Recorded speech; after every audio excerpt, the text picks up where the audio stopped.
বিচার ব্যবস্থা উপযোগী থাকছে না, সমস্ত প্রতিষ্ঠানগুলোকে ধ্বংস করে দিয়ে গেছে। আজকের এই অনুষ্ঠানটি যে শুরু হচ্ছে, এটি আমাদের ভারপ্রাপ্ত চেয়ারম্যান জনাব তারেক রহমান সাহেবের তার নিজস্ব চিন্তা ভাবনা থেকে আমাদের বিএনপিকে তথা সবার আগে ছাত্রদলকে নতুন চিন্তার আলোকে তৈরি করা। এটা একটা সৃজনশীল চিন্তা এবং একটা কথা আমাদের সবসময় মনে রাখতে হবে যে 24শে জুলাই গোটা বাংলাদেশের মানুষের মন মানসিকতা, সেই সঙ্গে তরুণ সমাজের মন মানসিকতার অনেক পরিবর্তন এনে দিয়েছে। এখন সবাই পরিবর্তন চায়, পরিবর্তন সর্বক্ষেত্রে চায়, রাষ্ট্রের পরিচালনার ক্ষেত্রে চায়, আমাদের চিন্তা ভাবনার মধ্যে চায়, আমরা একটা নতুন বাংলাদেশ দেখতে চাই। এই চিন্তাটা সকলের মধ্যে এসছে এবং এটাই এসছে যে সেই পুরনো ধাঁচের যে রাষ্ট্র কাঠামো, সেই রাষ্ট্র কাঠামো এখন আর উপযোগী থাকছে না।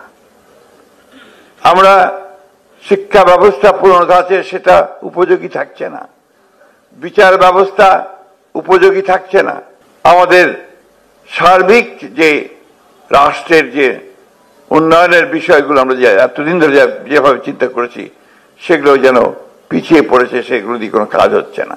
ফ্যাসিস্ট আওয়ামী লীগ সরকার এই 15 বছরে তার দুঃশাসনের মধ্যে দিয়ে এই কাজটা করে গেছে, বাংলাদেশের সমস্ত প্রতিষ্ঠানগুলোকে ধ্বংস করে দিয়ে গেছে। এই প্রতিষ্ঠানগুলোকে আবার নতুন করে গড়ে তোলা, দেশকে গড়ে তোলা, এই চিন্তাই আমাদের নেতা জনাব তারেক রহমানকে আলোড়িত করেছে এবং তিনি দীর্ঘদিন ধরে আমাদের যারা বিশেষজ্ঞ আছেন, এমনকি যারা মাঠ পর্যায়ে কর্মরত আছেন, কাজ করছেন বিভিন্ন ক্ষেত্রে, তাদের সঙ্গে বিভিন্ন আলাপ আলোচনার মধ্য দিয়ে তিনি কতগুলো পরিকল্পনা জাতির সামনে তুলে ধরছেন এবং এই গুরু দায়িত্বটা, এই পরিকল্পনার এই কথাগুলো, এই কর্মসূচিগুলো জনগণের কাছে পৌঁছে দেওয়ার যে একটা বিশাল দায়িত্ব, এই দায়িত্বটা তিনি প্রথমেই ছাত্রদলকে দিচ্ছেন এবং এরপরে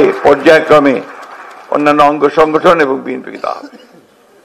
এই বিষয়টা কিন্তু বিএনপি রাজনীতিতে নতুন, কারণ আমরা যেটা জানি যে নির্বাচনের পূর্বে একটা ম্যানিফেস্টো তৈরি করা হয়, সেই ম্যানিফেস্টোতে আমরা কি কি কাজ করব ভবিষ্যতে দেশের জন্য আগামী 5 বছরে, সেই ম্যানিফেস্টো তুলে ধরা হয়।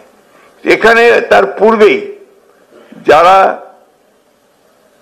এই রাজনীতি করবেন, যারা জনগণের কাছে যাবেন, যারা দেশকে গড়ে তুলবার কাজ শুরু করবেন, তাদেরকে তিনি দীক্ষিত করে তুলবার কাজটি শুরু করেছেন।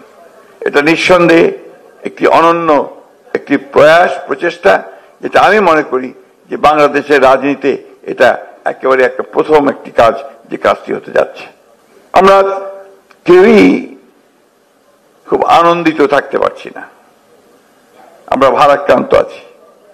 ভারাক্রান্ত এই জন্য যে আমাদের নেত্রী, বাংলাদেশের অভিভাবক, এখন যাকে এখন বলা হয় এক কথায় যে guardian of democracy of Bangladesh,